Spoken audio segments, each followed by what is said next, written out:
planned on doing this video last month during the month of March because March is Cerebral Palsy Awareness Month, but you know, I've been lazy and tired, so I missed the deadline. But my best friend asked me about this recently, so I figured I might as well go ahead and still post the video, or redo the video actually. So like I said, March is, a lot of people don't know, but March is Cerebral Palsy Awareness Month. So what cerebral palsy is a disability that affects the part of your brain that controls your motor function and I guess physical growth or physical capabilities. A lot of people who suffer from cerebral palsy, it can affect you differently. Some people are affected in all four quadrants of their body. Some people just the left half, the right half, bottom half, top half, which basically means that you don't have, you know, full control of your limbs or certain body parts, or maybe they don't grow as well as their counterparts, or you know, some people can't walk. Some people can't walk. Some people can't control their muscles at all, and it takes a lot of physical therapy to help them to be able to stand, to sit up straight, to like I said, walk, move, use their digits. It also doesn't just affect your motor function and the physical aspects of your body. We're in Inglewood.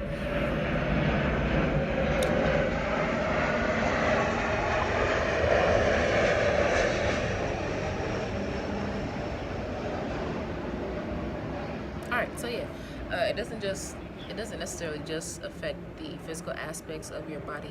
It can affect you mentally. A lot of kids who suffer from cerebral palsy, they'll have they will have developmental issues, but emotional issues.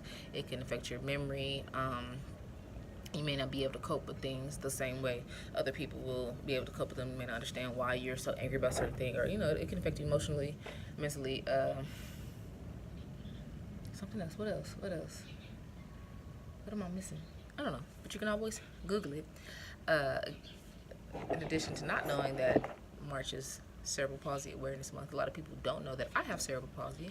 I've had it since I was 3 months old, and what happened to me was I was one of those babies that I guess had like either acid reflux, or you know you can't lay certain babies down while they're drinking their bottle, otherwise you know they'll spit it up, choke, or whatever. So I was like that. I was going to this daycare that all my siblings went, all the people from the church went to, and they definitely did have instruction to, you know, tilt me up, hold me, do whatever while I'm drinking my bottle, but not lay me down flat on my back because I will choke. And I guess, I don't know, somewhere, maybe that day wasn't a good day, but either way, I was laid down with my bottle. Obviously, I choked, stopped breathing, I turned blue, had to go to the hospital. Thought I heard the baby cry. And in the midst of all that, I had a stroke. I had a stroke in the right side of my brain, which affected the left side of my body.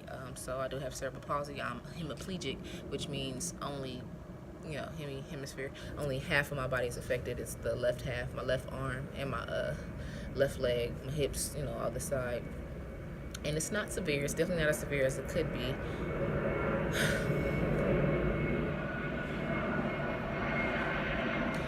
This is the downfall of staying in Inglewood.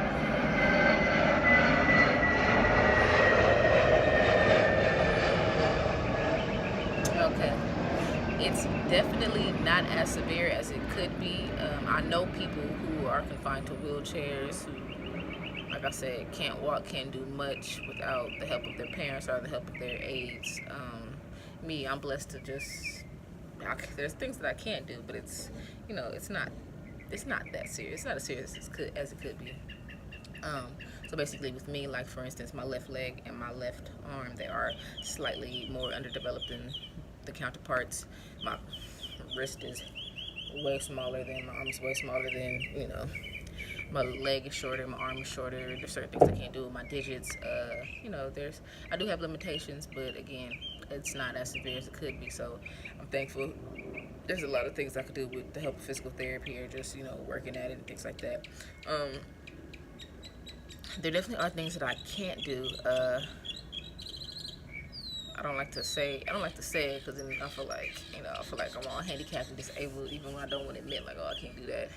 I get tired easily. A lot of people think, I don't know. Yeah, I get tired easily. Um, there definitely are things that I'm noticing as an adult, long-term effects that I'm noticing as a result of, one leg being shorter. My hips hurt often.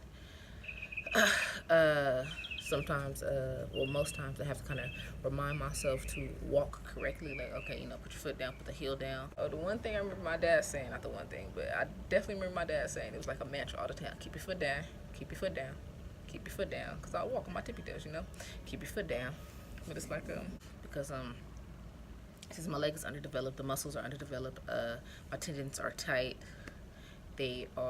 My foot is actually smaller, not just my leg being shorter, but my foot is actually smaller than my right foot. So I kind of have to compensate for, even one leg being longer, I have to compensate for the balance. So it's like, those girls that stand and they got that one leg cocked. My one leg has to be kind of cocked and not straight, because, I got the peg leg going on. I got the pirate leg going on. But it's all good. But I will say that being a soon-to-be parent, I'm concerned. Like, I could only imagine what my mom has to go through. I was 3 months old. She was at work, or yeah, I'm assuming she was at work. You get a phone call. Oh, your daughter's in the hospital. She's had a stroke. She stopped breathing. Like, I turned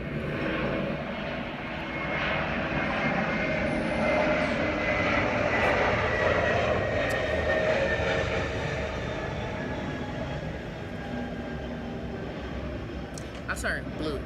Like, I don't think you've seen a black person. Well, I wasn't really that. I was a light-skinned baby, but seeing a black person turn blue, a black child turn blue. Anybody turns blue, that's severe. And I can only imagine what she felt, or what she went through to get that phone call. Your baby's in the hospital. This is why she's in the hospital, because we, as a daycare unit, didn't do our part, and now she suffered from a stroke, and she has to live with this thing for the rest of her life. Like, and it's affected me. It has affected me greatly, not just physically, but emotionally. Like, kids don't understand. People don't understand. They don't understand disabilities, or they don't understand what's different. So growing up and everybody saying, why you walk like that? Why you walk funny? It's like, there's a reason, but you don't want to have to explain every time. After a while, you just start saying, random things, broke my leg jumping out of a plane. I don't know. But it affected my self-esteem, gave me a little insecurity, things that I've had to grow from. And so now, being a soon-to-be mom, it's like, I'm thinking about that, like, at some point in time, I'm gonna have to use a daycare service.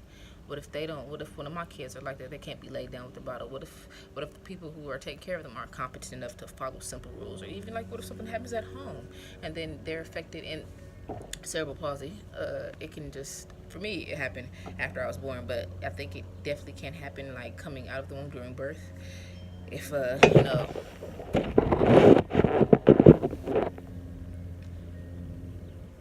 yeah. For me, it happened at 3 months, but it can definitely happen coming out of the womb. The babies will get wrapped up in their umbilical cords. They'll stop breathing. Anytime you stop breathing, it's a stroke. It's a lack of oxygen to your brain, right? So at any given instance, any given moment, just got an email, sorry. Any given point, if you have that lack of oxygen to your brain, you can suffer from stroke. I'm pretty sure, a lot of times, and I don't know why, but a lot of times in our area in the hood, you'll see people walking down the street like old dudes, old crackhead dudes, or just old dudes, period. And they kind of got that pimp walk, stiff arm pimp walk. Those are people who have suffered from stroke, for whatever reason. Don't know, whatever reason, they've suffered from stroke. So it's not just like a baby thing. But at any given time, you lose oxygen to your brain for a certain amount of time. So I'm thinking about that, and it's just like, there's no way. Oh, an airplane, it comes. There's no way that I can prevent something like that from happening, right? And it's just a great concern for me now, because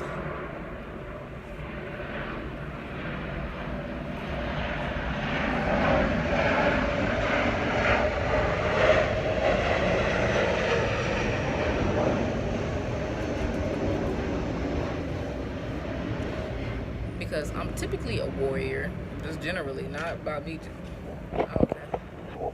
I'm typically a warrior. I'm the type of person, I'm always concerned about, like, oh, well, what if this goes wrong, But there's no way that I can ensure the safety of my children at all times, especially when I'm not with them, and things do just happen.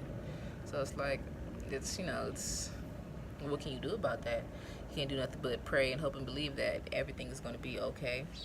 at all times, and they never have to suffer through anything like that or anything similar that will affect them for the rest of their lives. But I guess, when people do spread knowledge about cerebral palsy or any of the many diseases and disabilities that are out there, it spread that knowledge, and hopefully somebody out there, hopefully somebody out there, whether they be another parent, child caregiver, just anybody, they are now educated on what can happen for these two. Because people don't know. Everybody lays their baby down with that bottle because they're about to go to sleep, right? Nobody tilts them up, and it's doctor said.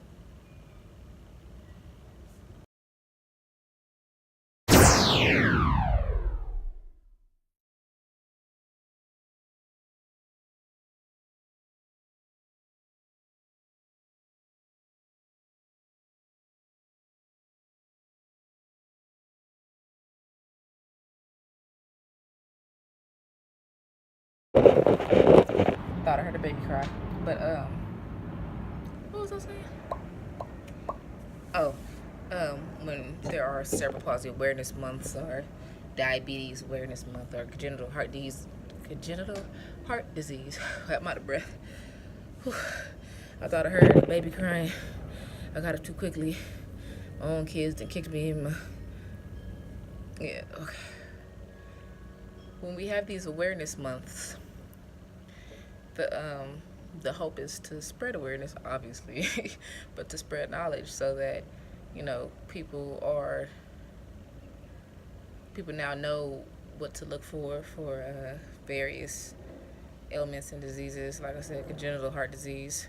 My godson actually, he had to have heart surgery when he was just a little bitty baby. These are things that people don't know about. People don't know what causes diabetes. I don't know how you don't know. People just don't know. People just don't know a lot of stuff. People don't know a lot of stuff. So when we spread awareness, it's in hope that if something was to occur, if somebody was ever in a situation, that they would know, they would see the signs and say, oh, I recognize this. I recognize this because somebody on the internet, or I took a class, or somebody taught me about this. Now I know what to do. I know what not to do. I think I lost my point. But anyways, like I said, awareness, I don't know.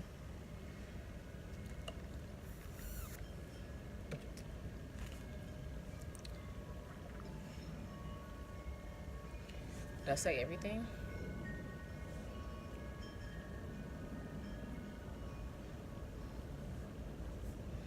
And then there are so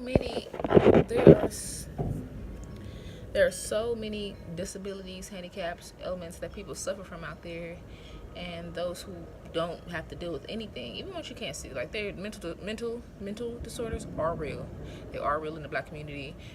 We get depressed, we get anxiety, we get, and our parents just, suck it up. Depression, we don't get depressed. That's not us. But no, things are real. So there are a lot of things out there that you can and cannot see, and those who don't have to deal with them, they don't understand. They don't understand. That's just simple as that. We don't understand what we don't know. Then people fear what they don't know, right? So as soon as you encounter someone or something that is different,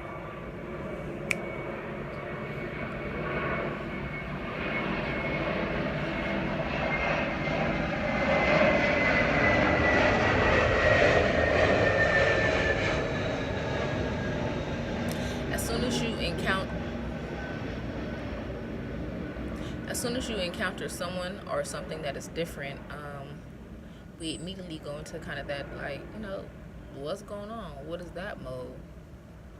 Hopefully, the goal is to, that hopefully people gain the knowledge that they need that they should have, and that we as a people, as a society, become less, I guess, judgmental or hesitant towards things that are different or not like what we're used to. And that we're more open, more accepting, and more just like, some people are different. Some people are different and you don't know why they're different, or you can't see how different they are until they let you know. Like, I've been walking funny for 27 years. There are people who, even my boyfriend, he said he didn't even really notice that anything was, off with me until a few months or a few weeks into us dating. I had to, like, show him, like, yeah, I can't, people don't notice these things. People don't notice these things until it hits them, and then they got to figure out how to process the information. But hopefully they learn. You guys learn, and you know, yeah.